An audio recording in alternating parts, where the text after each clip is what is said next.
संविधान।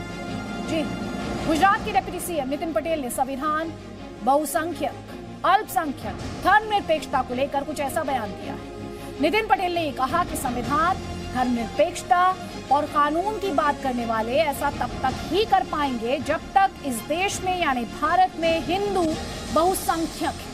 और जिस दिन हिंदुओं की संख्या घटती है और दूसरों की बढ़ती है, तब ना भारत में धर्मनिरपेक्षता बचेगी, ना लोकसभा और ना ही संविधान। सब कुछ हवाई होगा, दफन हो जाएगा, कुछ नहीं बचेगा। सुनिए जरा।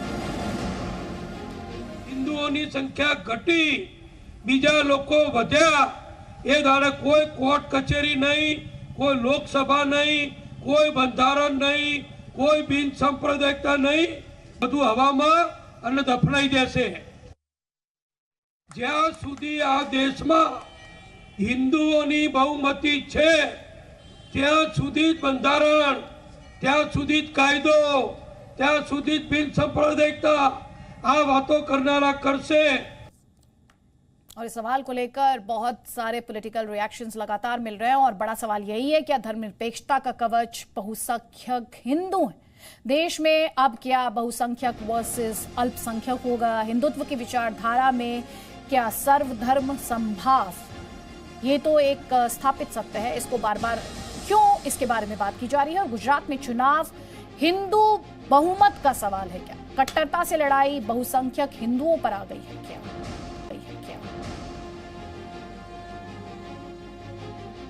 हमारे साथ इस वक्त गुजरात के डिप्टी सीएम नितिन भाई पटेल हैं, जिनके स्टेटमेंट को लेकर, जिनके बयान को लेकर इस वक्त बहुत ज्यादा चर्चा हो रही है, विपक्ष हमलावर है। और इसी पर डिटेल में बात करने के लिए नितिन भाई पटेल जी, बहुत बहुत स्वागत है सर आपका जी न्यूज पर, वक्त निकालने के लिए शुक्रिया सर, टाइम देने के लिए।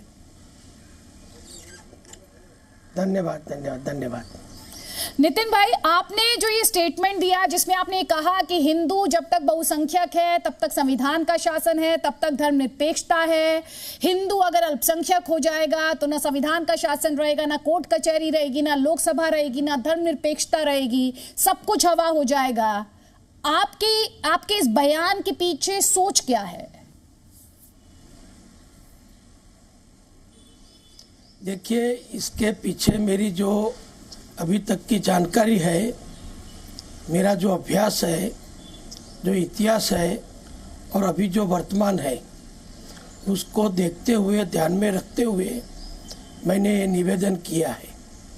क्योंकि हमारे देश में जब कोई भी इस प्रकार का प्रश्न हिंदुत्व से जुड़ा हुआ, हिंदू धर्म से जुड़ा हुआ या राष्ट्रीयता से जुड़ा हुआ कोई प्रश्न खड़ा होता है, तो कई ऐसे परिबल हैं, कई ऐसे जूथ हैं, कई ऐसे संगठन हैं जो शोर मचाने लगते हैं कि इसमें हमारे अधिकारों का हनन होता है, इसमें हमारे बंधारणीय कॉन्स्टिट्यूशनल जो हमारे अधिकार है उसका हनन होता है, इसमें धर्मनिरपेक्षता नहीं रहती है। इस प्रकार की बात करके देश के हित में, देश का जो 90% हिंदू समाज है, देश की सबसे बड़ी आबादी हिंदुओं की है और इसलिए ही ये देश हिंदुओं का देश पूरी दुनिया मानती है।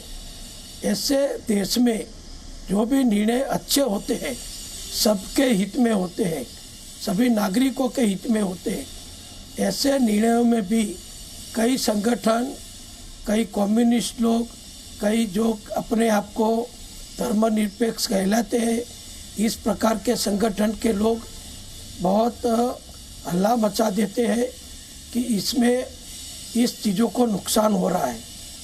तो मैंने इसलिए ये बात कही, हम जब कोई अच्छा निर्णय करते हैं तब कई लोग ऐसा हल्ला मचा देते हैं, ऐसा विरोध खड़ा कर देते हैं कि जैसे हमने संविधान का भंग कर दिया हो, जैसे हमने कोई जुडिशरी की बात को नहीं माना हो या किसी भी प्रकार हम सांप्रदायिक सोच वाले हैं।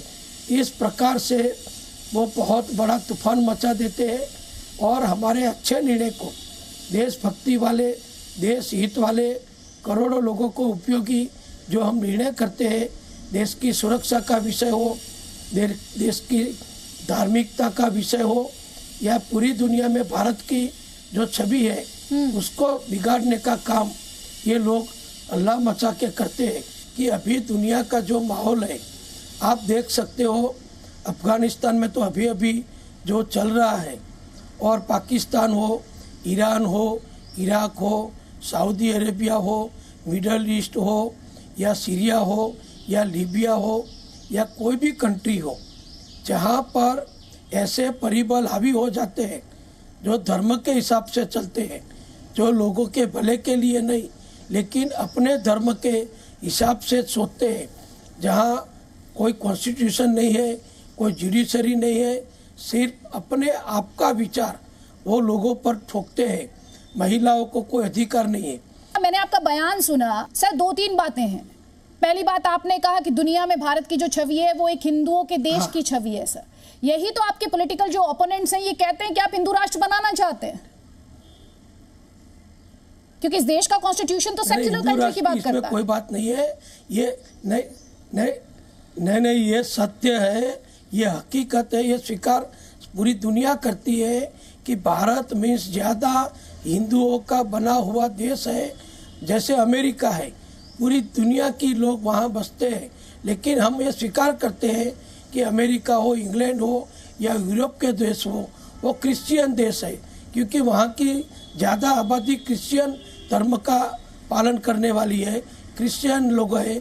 इसी तरह भारत भी हिंदुओं से बना हुआ, ज़्यादातर हिंदुओं से चलता हुआ ये देश है। तो हम किसी का विरोध नहीं करते, हम ऐसा नहीं करते हैं, कहते हैं कि ये सिर्फ हिंदुओं का देश है, लेकिन हम ये भी कहते हैं कि मेजॉरिटी हिंदू जहाँ रहते हैं वैसा ये देश है। इस देश में हम इसलिए ये सब बना सकते हैं, बचा सकते हैं, बढ़ा सकते हैं, क्योंकि हिंदू विचारसरणी, हिंदू धर्म की संस्कृति ये पूरी उदारतावादी वाली है। तो शरीयत का कानून और डेमोक्रेसी, शरीयत का कानून या फिर अपना देश का बनाया हुआ पार्लियामेंट से बना हुआ कोई कानून, इसकी जो हम कंपैरिजन करते हैं तो वो अपने धर्म के हिसाब से चलने की बात करते हैं। हम हमारे कानून से हिसाब से चल रहे हैं और चलते रहेंगे। सर, कुछ बातें स्थापित सत्य होती हैं। आपने कहा हिंदू उदारवादी हैं, हिंदू उदारता के लिए जाने जाते हैं। सर, कुछ स्थापित सत्य होते हैं, जाहिर तौर पर हर रिलीजन में कुछ अपवाद होते हैं। आपके ओपोनेंट्स ये भी कह रहे हैं कि आप हिंदुओं का उदारवादी चेहरा देखकर, उदारवादी चेहरा दिखाकर किसे कट्टर कहना चाह रहे हैं? आप खुलकर बोलिए उस पर।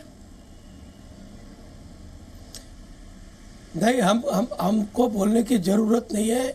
मैंने आपको कंट्री के नाम दिए, जिस देश में इस्लाम का ज़्यादा प्रभाव है, जिस देश के लोग मुस्लिम आबादी वाले हैं, वहाँ पर जिस प्रकार से अभी अफरा तफड़ी मची हुई है। सिर्फ अफगानिस्तान की मैं बात नहीं कर रहा हूँ, आप सीरिया देखिए, लीबिया देखिए, या ईरान देखिए, इराक देखिए, पाकिस्तान देखिए। पाकिस्तान में भी किस प्रकार से अफरा तफड़ी मची है। वहाँ आतंकवादी जो संगठन होते हैं और है, उसका प्रभाव ज़्यादा से ज़्यादा रहता है। वहाँ के प्राइम मिनिस्टर की कोई वैल्यू नहीं है, प्राइम मिनिस्टर कुछ भी बोले, लेकिन वहाँ का जो आतंकवादी कोई भी संगठन है, उसका लीडर अगर कोई बात रखता है तो पाकिस्तान की जनता, पाकिस्तान के लोग पाकिस्तान के प्राइम मिनिस्टर की बात नहीं सुनते हैं, लेकिन वो आतंकवादी संगठन का जो नेता होता है, जो खुद बड़ा आतंकवादी है, ऐसे लोगों की बात वहाँ के लोग सुनते हैं। तालिबान जब बोलता है कि महिलाओं को बाहर नहीं निकलना है, महिलाओं को बाजार नहीं जाना है, महिलाओं पढ़ नहीं सकती, महिलाओं को अलग रहना पड़ेगा, तो भारत का कोई भी नहीं, मेरी बात पूरी समझ लो आप, मैं सिर्फ धर्म की बात नहीं करता हूँ।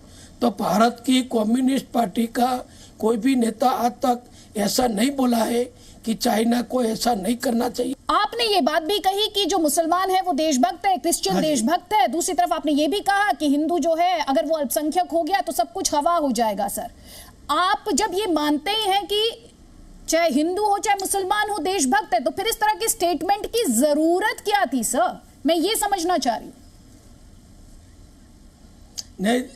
नहीं, देखिए, मैंने ये बात इसलिए कही है कि सभी मुस्लिम, सभी क्रिश्चियन या कोई भी धर्म के लोग एक प्रकार की विचारसरणी वाले नहीं है, लेकिन हमारे भारत के मुस्लिम लोग जो सेना में भी जवान है, जो पुलिस फोर्स में है, बीएसएफ में है, सभी जगह है, और कोई भी नौकरी धंधा करते वो भी देशभक्त है। लेकिन जब ऐसे लोग हावी हो जाते हैं, तालिबानी विचारसरणी वाले, मेंटालिटी वाले लोग हावी हो जाते हैं, तब ऐसे उदारवादी कम लोग जो है, चाहे मुस्लिम हो या चाहे किसी भी धर्म के लोग हो, तो वो खुल के नहीं बोल सकते। आज मैं ये भी बताऊंगा आपको कि भारत में मैंने तो नहीं देखा कि किसी मुस्लिम संगठन ने जो अपने आप को उदारवादी मानता है, जो अपने आप को डेमोक्रेसी में मानता है, ऐसा बताता है, जो अपना कॉन्स्टिट्यूशनल अधिकार मांगता है, ऐसे किसी भी मुस्लिम संगठन ने भी तालिबान की टीका की हो, तालिबानियों को नकारा हो और उनके अगेंस्ट में बोला हो। नितिन भाई, आप लोगों की कोई सिलेक्टिव चुप्पी पर राजकीय सवाल नेता उठा रहे हैं, ये हो, बात तो मुस्लिम क्लैरिटी धर्म है। का। अब आपके साथ बातचीत करके कि जो लोग अपनी कन्वीनियंस के हिसाब हाँ जी, से धर्म बिल्कुल। भी ढूंढ लेते हैं, विक्टिम कार्ड भी खेल लेते हैं, और फिर जब तालिबान और वहां पर अफगानियों पर जुल्म की बात आती है, उसमें मुसलमान भी शामिल है, मुसलमान भी वहां पर प्रताड़ित किए जा रहे हैं, जो उस पर चुप्पी साध लेते हैं, उस पर आप सवाल उठा रहे हैं। लेकिन मेरा सवाल आपसे एक पॉलिटिकल सवाल भी है। जितने भी आपके बिल्कुल पॉलिटिकल बराबर। ओपोनेंट्स हैं वो ये कह रहे हैं आप एक राज्य की डिप्टी सीएम है, और आपका जो स्टेटमेंट है जो अल्पसंख्यक और बहुसंख्यक की बात कर रहा है वो कॉन्स्टिट्यूशन के सामने ठहरता नहीं है, कॉन्स्टिट्यूशन के खिलाफ है, क्योंकि कॉन्स्टिट्यूशन, इस देश का संविधान, हम भारत के लोग, वो तो सभी धर्मों को बराबरी का दर्जा देता है। सर नहीं, मैं डेप्यूटी चीफ मिनिस्टर हूँ, ये बात सही है, लेकिन मैं भारत का एक नागरिक हूँ। मैं अपने विचार रखने के लिए स्वतंत्र हूँ, और मैंने पहले से ही बताया है कि ये मेरे खुद के स्वतंत्र विचार हैं। और कोई भी सिटीजन, जब सुप्रीम कोर्ट में भी कोई केस चलता है, तो अभी भी ऑनरेबल सुप्रीम कोर्ट ने बोला है कि कोई भी नागरिक अपने विचार व्यक्त कर सकता है। मैंने भूतकाल को भी याद किया कि जब बार बार भगवान सोमनाथ का मंदिर मोहम्मद गजनी ने तोड़ा था, तो उसको भी आज तक कई लोग ऐसे बोलते हैं कि ब्रिटेन ने ऐसा किया तो भारत की माफ़ी मांगे। कई लोग ऐसे बोलते हैं कि अमेरिका ने जापान पर एटॉमिक पर हमला किया, अणु बम डाला, तो उसकी माफ़ी मांगे। तो ऐसी माफ़ी मंगवाने वाले लोग निकलते हैं, लेकिन मैंने ये भी नहीं सुना है आज तक अपने भारत में कि कोई मुस्लिम नेता ने, जो अपने आप को बड़ा पॉलिटिकल नेता या कोई भी संस्था का नेता मानता हो, उसने ऐसा नहीं किया है कि मोहम्मद गजनी ने भगवान सोमनाथ का मंदिर बार बार लूटा था, इसके लिए हम उसकी माफ़ी मांगते हैं। तो वो क्यों नहीं बोलते? क्योंकि उसको दो बात है, या तो वो उसमें खुश रहते हैं, उसमें शामिल है, उसमें उसकी रजामंदी है, या फिर वो बोल नहीं सकते। मैं आपसे ये जानना चाहती हूँ, थोड़ी देर पहले आपने खुद ही कहा कि भारत की पहचान जो है वो एक हिंदुओं के देश के तौर पर है, हमारा कॉन्स्टिट्यूशन सेक्युलर होने की बात करता है। फिर आपको ये डर क्यों सता रहा है कि आप ही के मुताबिक जिसकी पहचान हिंदुओं के देश के तौर पर है, ये डर आपको क्यों सता रहा है कि बहुसंख्यक हिंदू अल्पसंख्यक बन जाएंगे? देखिए, जिस प्रकार से देश की आबादी बढ़ रही है, अभी 2-3 महीने से ये प्रश्न भी चर्चा में आया है कि देश की आबादी, जब हमको स्वतंत्रता मिली 1947 में, तब करीबन 35 करोड़ इंडिया की आबादी थी। अभी वो बढ़ के 135 करोड़ हो गई, यानी कि 100 करोड़ की बढ़ोतरी हो गई। तो जिस प्रकार से आबादी बढ़ती है, हमारे यहाँ तो वोटिंग का अधिकार है, लोकशाही में सब अपने प्रतिनिधि का, अगर इस प्रकार की आबादी बढ़ी है, जिसकी सोच, अगर इस प्रकार की आबादी बढ़ी है जिसकी सोच भारत के साथ कम जुड़ी है और अलग तरीके से वो सोचते हैं, अलग लोगों के जब बढ़ेंगे, तब लोकशाही को, डेमोक्रेसी को जरूर खतरा होने वाला है। इसमें कोई चेतावनी की बात, तो वहाँ भी चर्चिंगिया लोग हैं, वो ऐसे लोग हैं जो अपना खुद का विचार करके, वो भारत का विचार नहीं करते, वो सिर्फ ऐसा सोचते हैं कि हम भारत में रह जाए, हमको भारत की सिटीजनशिप मिल जाए, ऐसा कौन सी पार्टी हमको अधिकार देगी, फिर भारत का क्या होगा, भारत की बेरोजगारी कम करने का क्या होगा, भारत की गरीबी हटाने का क्या होगा, भारत को विकास करने के लिए ठीक है नितिन भाई पटेल, आप रिसोर्सेज पर भारतीयों के पहले हक की बात भी कर रहे हैं, लेकिन मेरा सवाल फिर आपसे, आपकी पार्टी पर यह आरोप लगता है कि आपकी पार्टी यही डराने वाली सियासत करती है, आपकी पार्टी पर यही आरोप लगता है कि ये भड़काने वाली सियासत करती है। नहीं, ये भड़काने वाली सियासत नहीं है, ये बिल्कुल हकीकत वाली बात है और इससे कोई अलग बोल नहीं सकता। आबादी बढ़ रही है, वो सबको मालूम है किसकी आबादी बढ़ रही है, कौन विचारसरणी वाले की आबादी बढ़ रही है, वो भी सबको मालूम है। उसको क्यों नहीं रोकते? पोलराइजेशन की कोशिश कर रही है, मेरे बयान की जो लोग टीका करते हैं बहुसंख्यक लोग अपनी बात क्यों नहीं करना चाहती है। नितिन भाई, ये पॉलिटिकल सवाल है, आपसे पूछे जाएंगे आपके बयान के बाद में और आपको जवाब देना पड़ेगा। नहीं, मैं तो एक छोटा कार्यकर हूँ, एक राज्य का डिप्टी सीएम हूँ।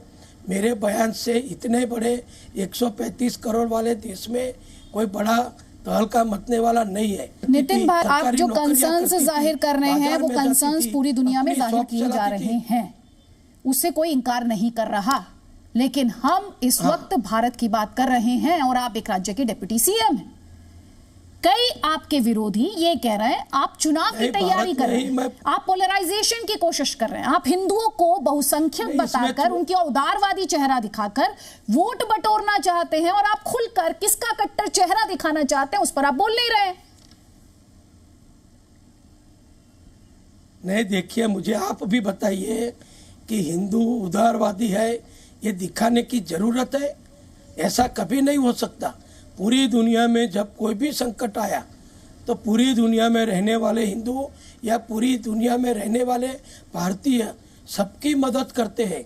अगर कोई गैर हिंदू देश में भी कोई आपत्ति आती है तो हमारा देश, हमारी सरकार और हम वहाँ मदद करते हैं। तो हम मेरे बोलने से उदारवादी हिंदू नहीं है, हमारा तो कल्चर हजारों साल पुरानी हमारी जो संस्कृति है वो उदारवादी है। मेरे कहने से कोई उदारवादी नहीं हो जाएगा। हमारा कल्चर, हमारा जीन्स में, हमारे लोही में ये उदारवादी सोच है, मदद करने की सोच है, दया भावना करने की सोच है, जीव दया की सोच है, अहिंसा की सोच है। नितिन भाई, हजारों साल के नितिन भाई, वापस मैं अपने सवाल पे लौटूं प्लीज। मेरा सवाल है आप पर, एक तरफ प्रधानमंत्री नरेंद्र मोदी है, हाँ। प्रधानमंत्री कहते हैं सबका साथ, सबका विकास, सबका विश्वास, सबका प्रयास। आप इसमें कह रहे हैं बहुसंख्यक हिंदू अल्पसंख्यक हो गया तो फिर ऐसे फिर सब कुछ हवा हो जाएगा, कोर्ट कचहरी नहीं, संविधान नहीं, लोकसभा नहीं। सर ये बांटने वाली सियासत हुई ना सर, जैसा कि आपके ओपोनेंट्स कह रहे हैं। मैंने तो आने वाले डिकेट के बारे में सोच के, बहुत लंबा सोच के ये बात रखी है। अभी तो हम भी जो सरकार चलाते हैं, गुजरात में भी मुस्लिम है, क्रिश्चियन है, सभी धर्म के लोग हैं। आज तक कोई हमारे तरफ उंगली भी नहीं कर सकता कि हमारी गुजरात सरकार की योजनाएं, हमारी भारत सरकार की प्रधानमंत्री जी की योजनाएं कोई विशेष धर्म के लिए है। प्रधानमंत्री जन आरोग्य योजना, कोई भी गरीब आदमी बीमार पड़ता है, चाहे किसी भी धर्म का हो, उसका मुफ्त इलाज हम करते हैं। ये जनसंख्या नियंत्रण कानून को लाने के लिए आप बेस तैयार कर रहे हैं सर? सभी हिंदू हमारी बात सुनते, ऐसा नहीं है।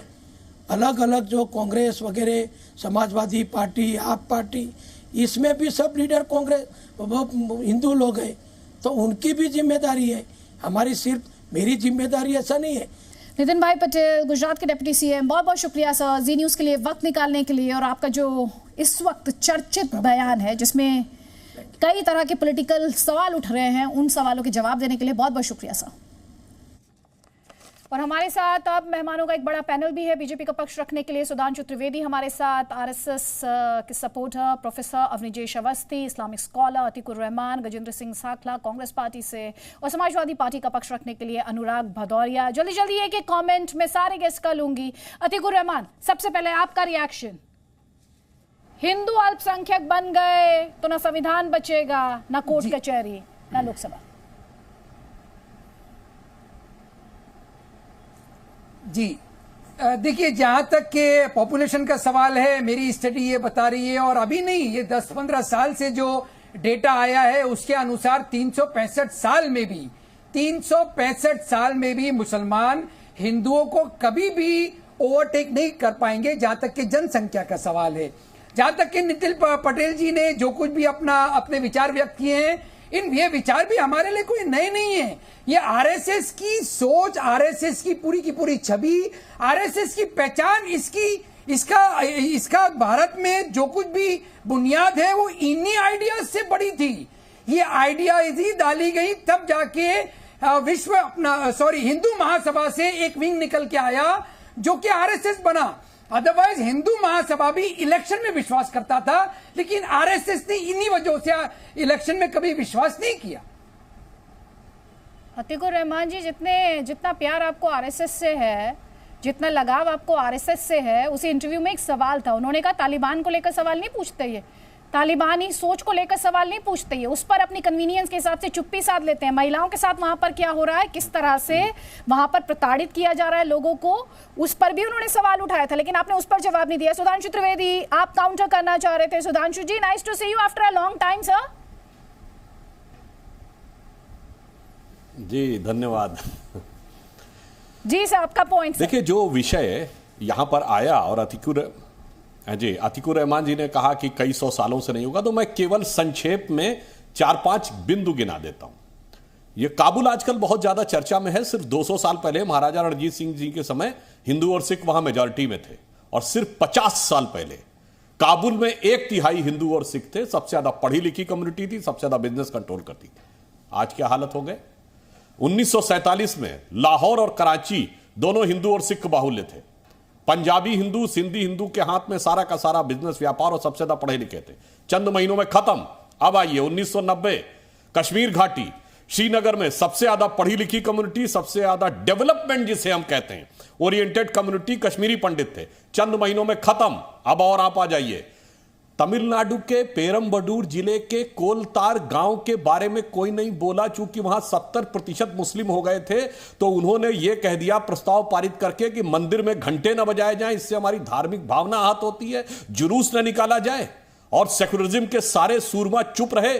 तमिलनाडु की सरकार पीछे रही। आखिर में हाई कोर्ट के हस्तक्षेप के बाद कहा गया कि नहीं, जैसे मंदिर में पूजा होती थी वैसे ही होता रहेगा। मल्लापुरम, केरल, उसकी जिला पंचायत ने प्रस्ताव पारित कर दिया 2014 में कि जो शादी की एज 18 साल है लड़कियों की, उसे घटा के 16 साल कर दिया जाए, चूंकि अब मुस्लिम बाहुल्य हो गया है।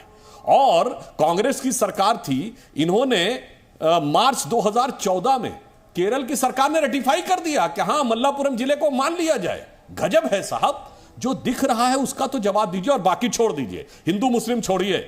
मैं कोट दे रहा हूं जो ना किसी संघी का है, ना भाजपाई का, ना भारतीय का है। मार्क टेली, बहुत बड़े पत्रकार, 26 साल भारत में रहे। उन्होंने द इक्वेटर मैगजीन में 22 सितंबर 2019 को लिखा है कि Muslims in India are the luckier. अब हिंदी में बोले दे रहा हूं पूरा पैराग्राफ को।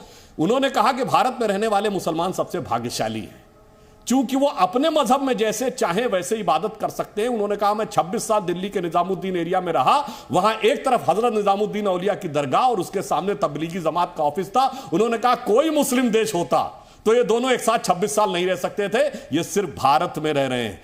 क्यों एक साथ रह रहे हैं, जवाब दे दीजिए। और अन्यथा ये एक, देखिए, इस्लामी मामलों के जानकार हैं यहां बैठे हुए हैं, एक इस्लामी फिरका बताएं जिसने दूसरे के खिलाफ फतवा ना जारी किया हो।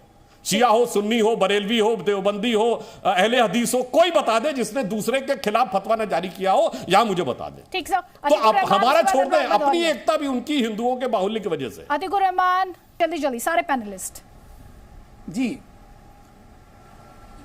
मान लिया, सुधांशु जी बोल रहे हैं, मान लिया अगर ये सारी चीजें पॉपुलेशन की भी और तबलीगी जमात का भी वहां पर होना, मुसलमानों का आबाद होना, मल्लापुरम की बात भी, अगर ये सारी चीजें मान भी ली जाए तो आप करेंगे क्या? सबको गोली से उड़ा देंगे, जनरल डायर बन जाएंगे, या बे ऑफ बंगाल में सबको ढकेल देंगे? अरे बजाय इसके कि इसका हल आप ग्राउंड लेवल पे ढूंढे, लेजिस्लेचर में ढूंढे, पार्लियामेंट में बैठ के ढूंढे। आप हिंदू मुस्लिम कराना चाहते हैं, आप इन लोगों को समंदर में ढकेलना चाहते हैं, आप इनको गोली से उड़ाना चाहते हैं, से आप लफ्ज़ आरएसएस इस्तेमाल के कहना करते हैं चाहते हैं, सर। इससे नफरत करो। आप इस तरह की भड़काऊ भाषा का इस्तेमाल करते हैं सर। नॉनसेंस। प्लीज सर, तार्किक तौर पर आप अपनी बात रख सकते हैं, आपको जवाब मिलेगा वहां से।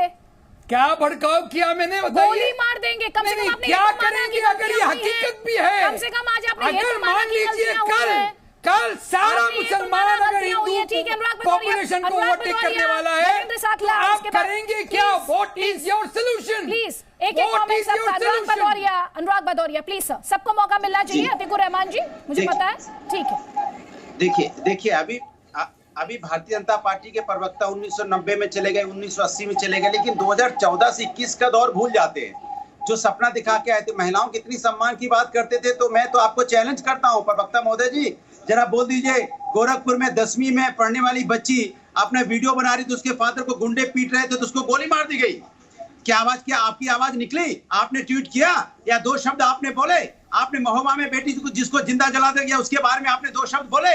ये क्या राज चल रहा है उत्तर प्रदेश के अंदर, जरा बता दीजिए मुझे। लखीमपुर में चीरहरण होता है महिला का, क्या आपने 2 शब्द बोले?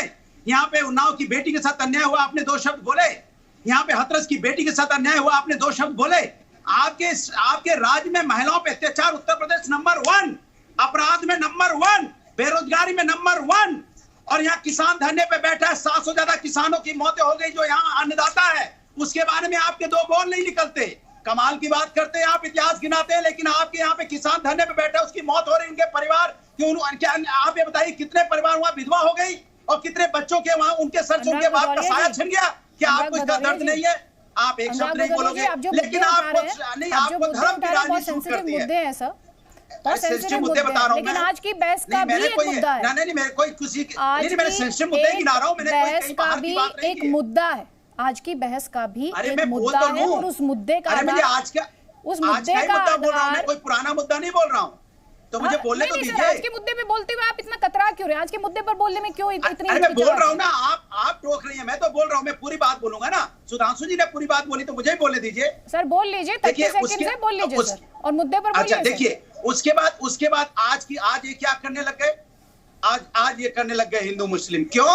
क्योंकि उनके पास काम गिनाने को नहीं है। 6 महीने बचे हैं चुनाव के जब 6 महीने बचे हैं तो कभी कोई मंत्री कुछ कह रहा है, और वही मंत्री जिनका आप अभी इंटरव्यू ले रहे थे, अपनी ही बात में 2 तरह की बातें बोल रहे हैं। सनातन धर्म के बारे में उनको पता नहीं, वासुदेव कुटुंबकम की बात भी कर रहे थे और इधर उधर की बातें भी कर रहे थे। मतलब आपको यही नहीं पता है कि आपको बोलना क्या है। पहले उनसे मंत्री जी से, जो उप मुख्यमंत्री या मंत्री जो भी है, उनसे ये तो पूछ लीजिए कि आप चाहते क्या है। आप राजनीति कर रहे थे कि आप कोई बात बता रहे थे? अपनी बात में वो बार बार उसकी बात को रिपीट करके और कॉन्ट्राडिक्ट कर रहे थे। एक तरफ हिंदुस्तान को बता रहे थे कि हिंदुस्तान इतना अच्छा है, तभी तो इतने सालों से हम सब मिलकर रह रहे हैं। ये 7 रंगों का यहाँ पे रंग बिरंगे लोग रहते हैं, हर जाति धर्म के लोग रहते हैं, अनेकता में एकता है, तभी तो हम हिंदुस्तानी हैं। सवाल था तालिबान की जातियों पर चुप्पी को लेकर सवाल था, कन्वीनियंस वाली चुप्पी को लेकर सवाल था। अनुराग भदौरिया जी, आपने उस सवाल पर जवाब नहीं दिया सर, उस पर आपने कोई टिप्पणी नहीं की।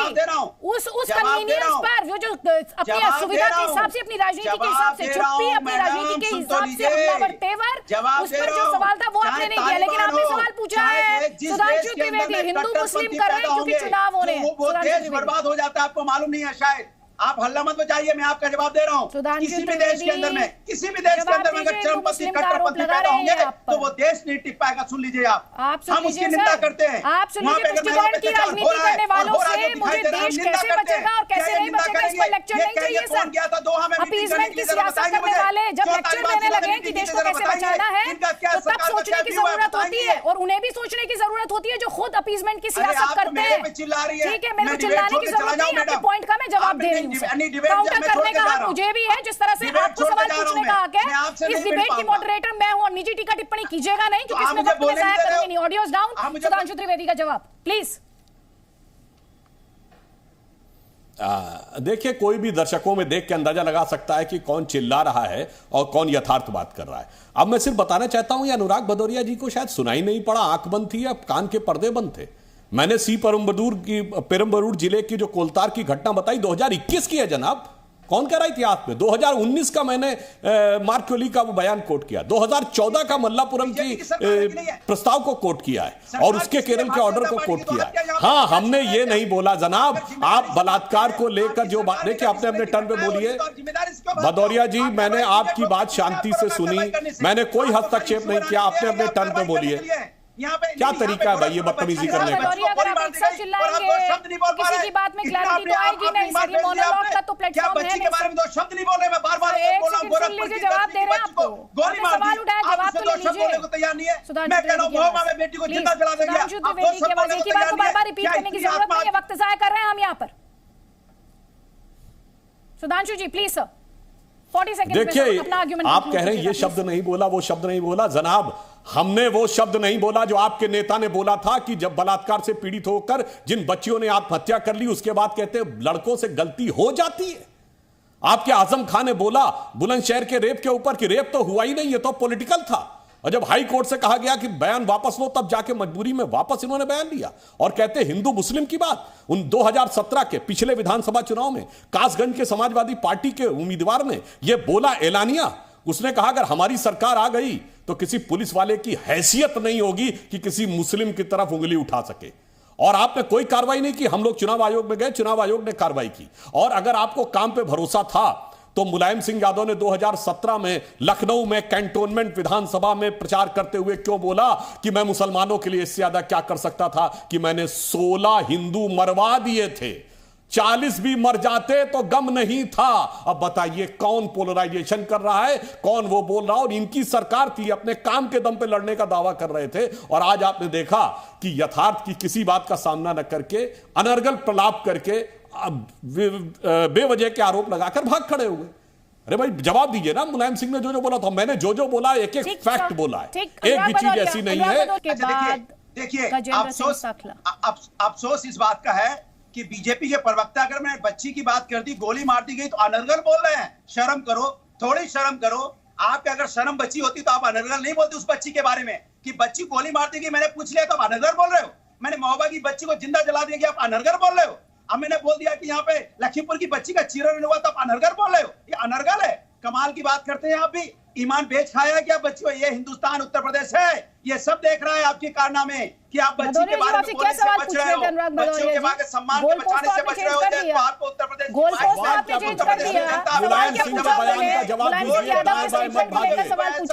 अपने कासगंज के नेता का जवाब दीजिए। शफीकुर रहमान बर्क ने कहा तालिबान के लिए पक्ष में बोला, उसका जवाब दीजिए।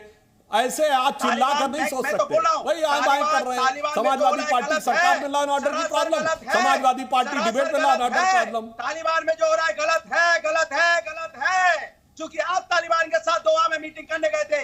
कौन शफीकुर रहमान बर्क ने क्या कार्रवाई की? बताओ भाई, क्या कार्रवाई की? था वो कौन गया था सरकार की? मुलायम सिंह ने क्या कार्रवाई की? 16 हिंदू मरवा दिए। बोलिए, आजम खां पे क्या कार्रवाई की कि बलात्कार हुआ ही नहीं, पॉलिटिकल रेप है। पॉलिटिकल रेप जैसी बात हम लोगों ने कभी नहीं बोली। बकवास की बात करते हैं, बेहुदेपन की हद तक की बात करते हैं और इस ढंग की आप बात कर रहे हैं। देखो क्या क्या सीन क्रिएट कर रहे हैं। डिबेट करने की मर्यादा नहीं, फैक्ट का जवाब नहीं, और बस चिल्लाना आता है। ये है आपकी मानसिक संतुलन खराब हो जाता है जब उत्तर प्रदेश में नहीं करना चाहती। जल्दी जल्दी एक कमेंट राजेंद्र सिंह साखला आपका। राजेंद्र सिंह साखला किसके चेहरे पर विक्षिप्तता दर्शक देख रहे हैं? राजेंद्र सिंह साखला, हिंदू मुस्लिम कौन कर रहा है? हिंदू मुस्लिम कौन कर रहा है, ये तो आपका जी न्यूज बता रहा है कि देश के अंदर गुजरात का किस तरह से उप मुख्यमंत्री एक जिम्मेदार संवैधानिक पद पर बैठ करके और हिंदू और मुसलमान की बात कर रहा है।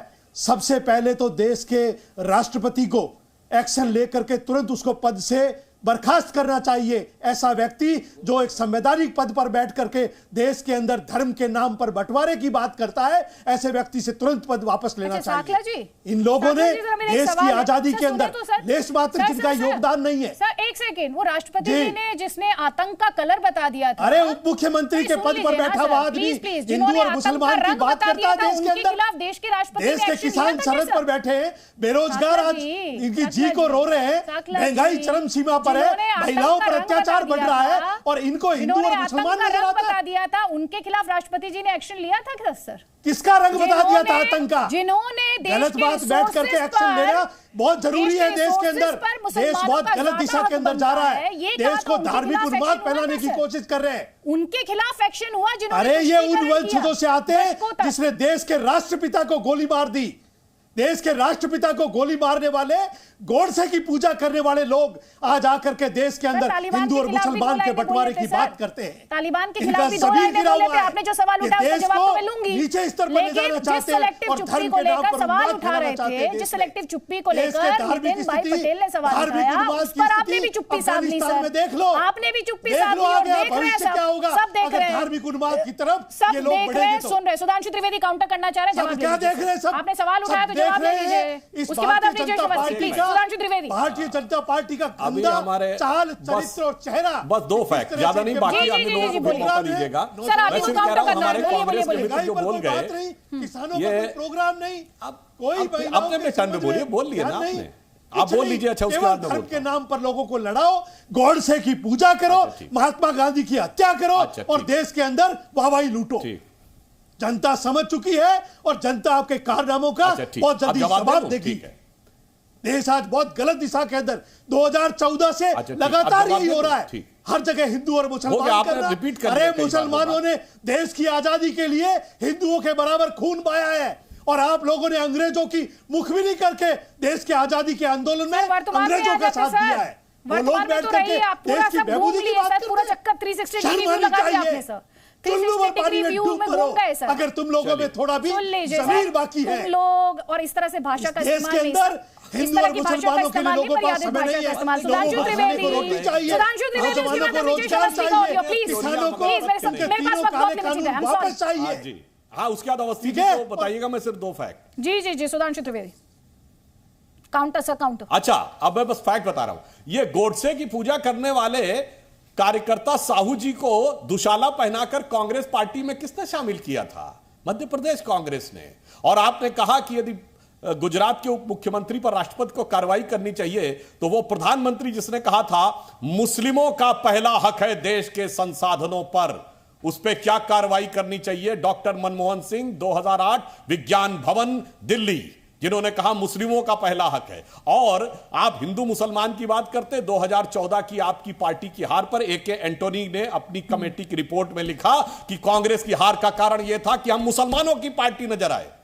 कमलनाथ आपके मुख्यमंत्री थे जो कह रहे हैं 100% मुसलमानों को वोट करना चाहिए, अगर एक भी कम रह गया तो ठीक नहीं होगा। यह बताइए, क्या एक तरफ ये मतलब ये सूप बोले तो बोले, चलनी भी बोले जिसमें 100 छेद, और देखिए गुस्सा कितना, आक्रोश कितना और यथार्थ कितना ये जनता को दिखाई पड़ रहा है। अपनी जयेश अवस्थी बोल तो लिए सब। बड़ी साफ सी बात है अदिति जी कि जब ये कहा जाता है कि हिंदू हैं इसलिए हम हिंदू बहुसंख्यक हैं इसलिए हम धर्मनिरपेक्ष हैं, क्योंकि आप देख लीजिए 15 अगस्त और 14 अगस्त को एक देश का विभाजन होता है, एक ही देश का विभाजन होता है। एक देश आज में क्या हाल है, वहां भी संविधान बना। मेरी आवाज इको हो रही है, उसको ठीक करवाइए। मैं फिक्स कराती हूँ, आप बोले, आप बात पूरी करें।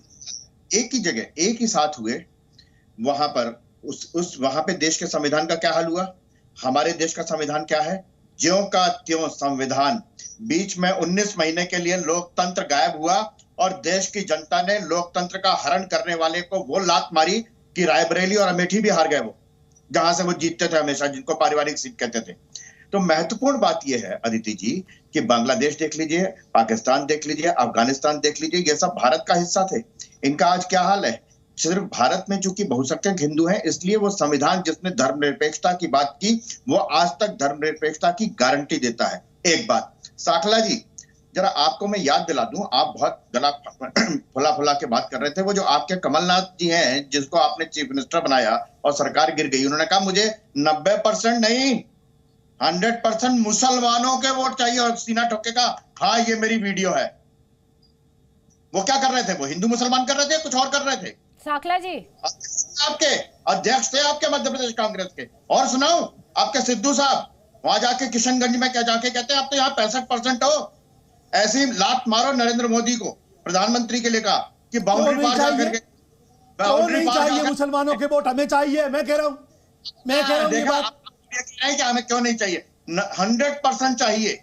और अनुराग जी के बारे में तो मैं हाथ जोड़ के कह रहा हूं कि मुझे अभी मालूम चला कि जब आपने उनका फेडरल राउंड किया तो लाइव है, नहीं तो मुझे लगा 3 महीने पहले भी ये बिल्कुल यही बात बोल रहे थे। उसके याद आया मुझे 8-10 महीने पहले भी बिल्कुल यही वर्बटम यही बोल रहे थे, तो मुझे लगा शायद आप रिकॉर्डिंग सुना रही हैं अनुराग जी की। अच्छा, गोरखपुर की बच्ची का डाउन किया तब मुझे मालूम चला कि लाइव है। अच्छा, गोरखपुर की बच्ची के साथ अन्याय हुआ, इनको मालूम ही नहीं है कब हुआ है। गोरखपुर में बच्ची गोली मारी गई, इनको मालूम ही नहीं है। सोचिए ऐसे लोग हैं। अरे भैया, गोरखपुर की बच्ची को परसों गोली मारी गई है, आप साथ बोल रहे हो बेवजह।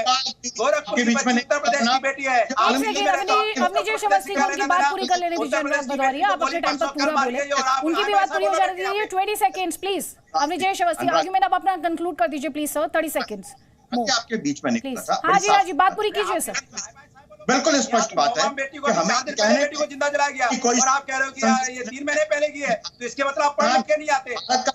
जिस रूप में बना था धर्मनिरपेक्ष बना, अरे 2 दिन पहले यहाँ बेटी को गोली मारी गई है और आप 3 महीने पहले की बता रहे हैं। 10वीं में थी और 10वीं की बच्ची कितनी बड़ी होती है आपको पता है। और उसके बाद गुंडे पीट रहे थे, इस सरकार में जो गुंडे पाले हुए हैं वो पीट रहे थे, उसका वीडियो बना रही थी, कहां गए हिंदू वहां से? 14-15 अगर ये आज भारत का हो गया, उसके बारे में आप बोल रहे हो। आप देखिए ना, जिंदा जला देगा।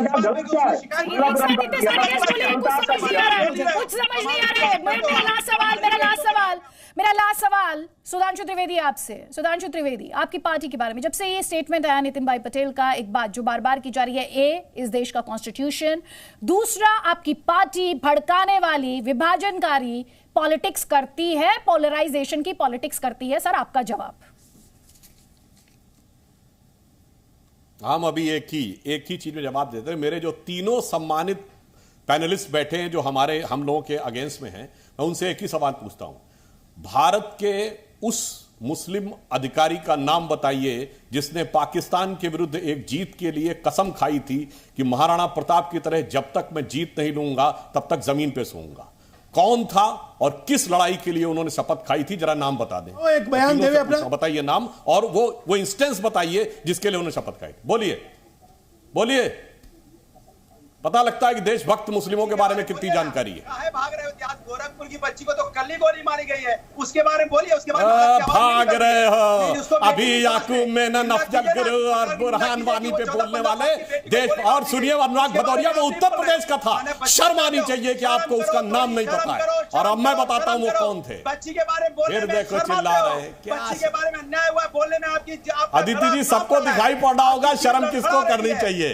चलिए, अतीकुर रहमान जी और साकला साहब को मैं छोड़ सकता हूं। अरे भाई, तुमको वो तो उत्तर प्रदेश का था।